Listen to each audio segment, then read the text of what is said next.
Record. Ah, sudah sip. Oke, kita bisa mulai Bapak Ibu. Anak-anakku sekalian, kita bisa mulai. Ya, minta waktunya sedikit ya. Oke. Bismillahirrahmanirrahim. Assalamualaikum warahmatullahi wabarakatuh. Waalaikumsalam warahmatullahi wabarakatuh. Iya.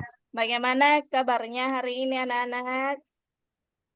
Alhamdulillah baik, Bu. Iya, sebelum Ibu masuk ke materi, Ibu mau cek kehadirannya dulu ya. Baik, Bu. Ya, apa ada yang tidak hadir hari ini? Hadir semua Hadir Ibu Guru. semua, Bu. Alhamdulillah, sehat semua ya. Alhamdulillah hadir semua. Makasih banyak ya. Oke. Untuk mengefisiensikan waktu, kita masuk ke materi tentang kompetisi dalam kebaikan dan etos kerja. Eh, Adapun tujuan pembelajaran dari kompetisi kebaikan dan etos kerja itu, yang pertama itu peserta didik diharapkan dapat membaca ayat Al-Quran dengan tartil dan hadis tentang perintah berkompetisi dalam kebaikan dan etos kerja.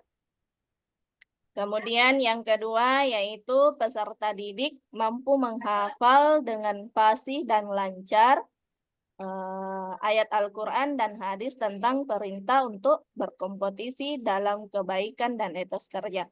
Sebelum Ibu lanjut, saya mau perwakilan dari siswa dan siswi untuk membacakan surah Al-Maidah ayat 48. Kan enggak jelas gini ayatnya, terlalu kecil Bu. Anzalna ilaikal kitab. Terlalu kecil ya? Ya. Bu, Sayang banget. Anzalna. Iya, wa anzalna ilaikal kitaba bil haqqi ila akhir ayat ya. Atau ada yang bisa? Pak Dedes atau Pak siapa? Pak Silahuddin, Ananda Silahuddin atau Ananda Dedes bisa membacanya? Wa anzalna ilaikal kitab bil haqqi musaddiqan lima baina yadayhi minal kitabi wa hayman alaihi fa ahkam bainahum bima anzalallah wa la tasbih bahwa ahum amma akhirka minal haq likulli ja'alna minkum Iya, kita kasih aplaus dulu.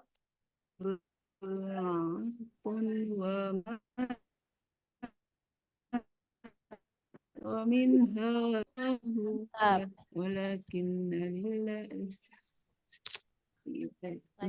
fima kompas. Iya, oke, makasih banyak ya. Iya, Bu. Iya, kita kasih aplaus dulu untuk Ananda Sahro Rambe. Makasih ya. Kemudian kita lanjut.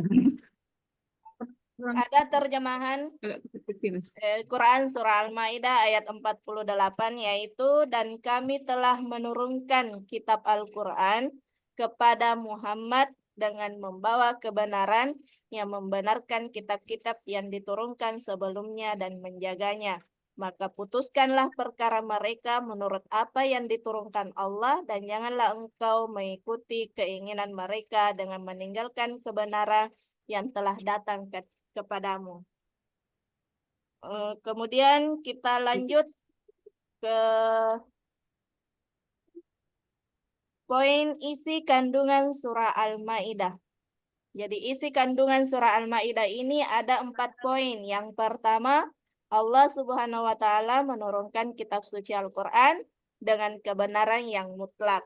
Kemudian yang kedua, kitab suci Al-Quran membenarkan isi kitab-kitab sebelumnya.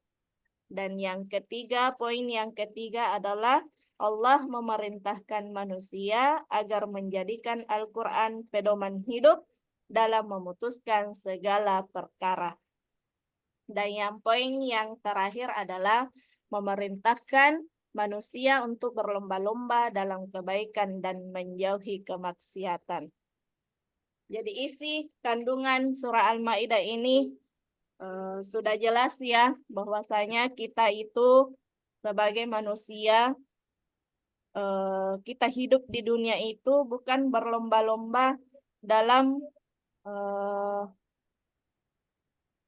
apa ya?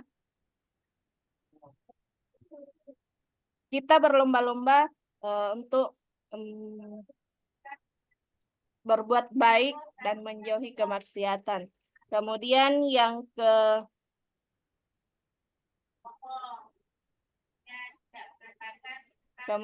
yang poin ke-6 dari pembahasan kami yaitu dalil tentang kompetisi dalam kebaikan. Hadisnya tentang kompetisi dalam kebaikan. Ada yang bisa membacakan?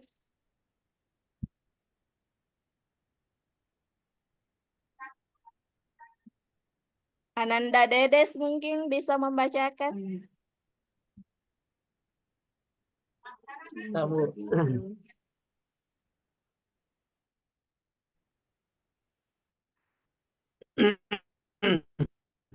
Silakan kalau bisa Ananda Ali Dedes silakan.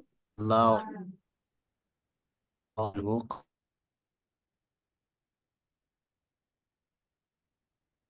qala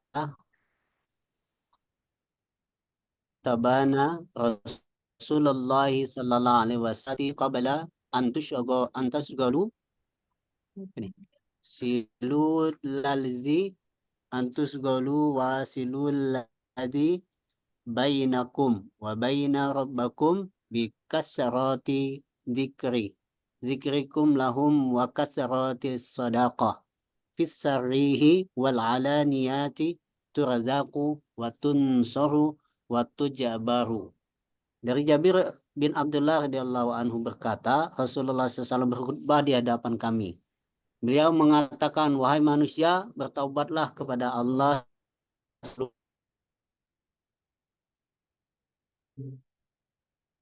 kalian menghadap kalian dengan memperbanyak zikir kepadanya. Banyak sedekah dengan sembunyi-sembunyi maupun terang-terangan. Niscaya kalian akan diberi rezeki, ditolong dan dicukupi. Demikian, Iya, Bu. makasih banyak ya. Makasih banyak Ananda Dedes telah dibacakan hadis tentang kompetisi dalam kebaikan.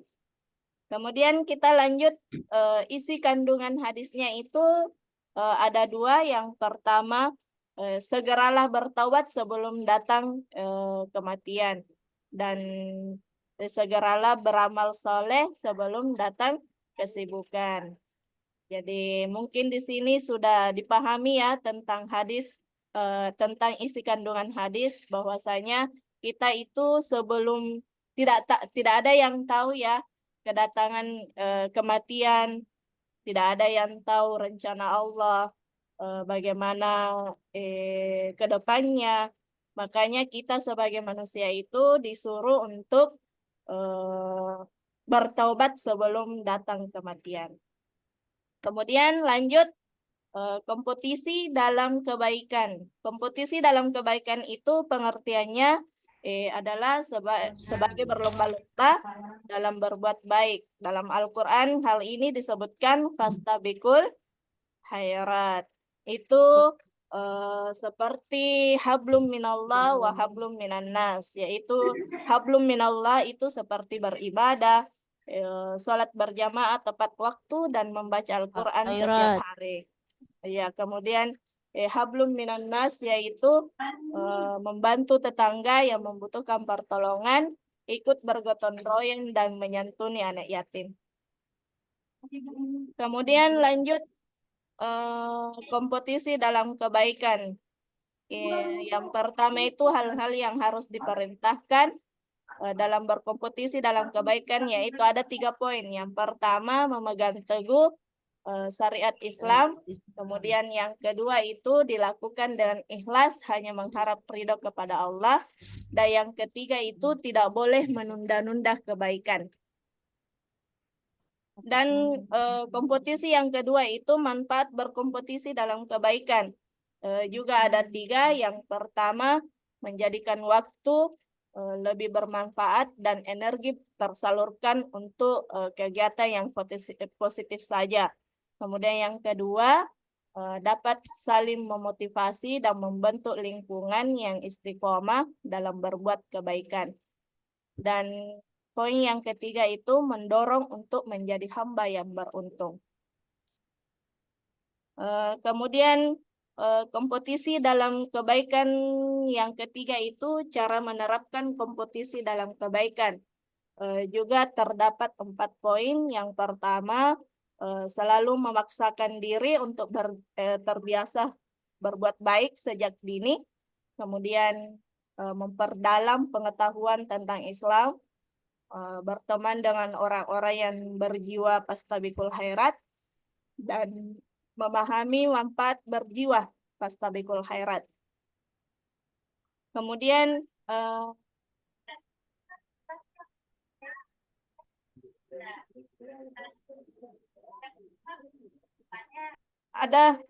adapun etos kerja, pengertian etos kerja itu dapat diartikan sebagai kerja keras, kemudian semangat kerja yang menjadi ciri khas dan keyakinan seseorang atau suatu kelompok. Dan karakteristik orang yang memiliki etos kerja itu memiliki sikap disiplin, kemudian melakukan selalu menghargai waktu, memiliki inisiatif, bertanggung jawab dalam bekerja, dan memiliki dedikasi tinggi untuk pekerjaan. Kemudian cara dan menumbuhkan etos kerja itu ada 2 bagian. Yang pertama, menghargai waktu, memiliki komitmen, memiliki kejujuran, konsisten, kemudian bekerja dengan ikhlas dan syukur, bekerja dengan rasa tanggung jawab, dan bekerja dengan tekun. Kemudian poin yang keduanya itu prinsip menumbuhkan etos kerja. Kerja adalah rahmat, kerja adalah amanah, kerja adalah panggilan, kerja adalah aktualisasi, ibadah, seni, kehormatan, dan pelayanan. Dan yang terakhir, kesimpulan, Islam memerintahkan umatnya untuk berkompetisi dalam kebaikan agar menjadi orang yang beruntung di dunia dan akhirat.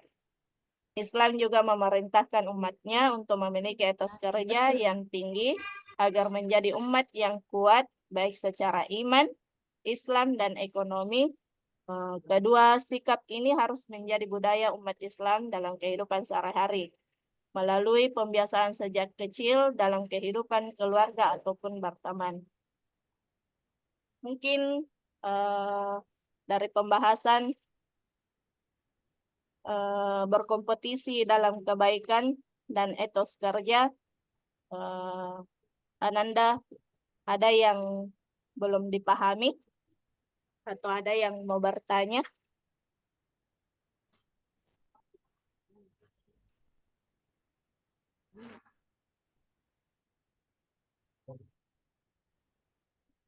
Tidak ada ya yang mau bertanya ya?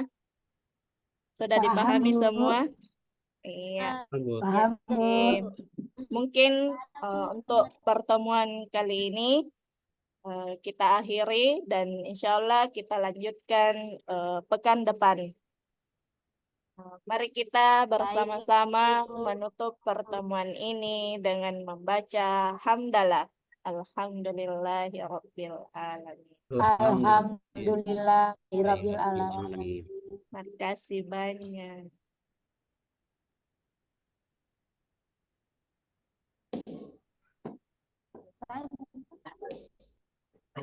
Selanjutnya siapa lagi?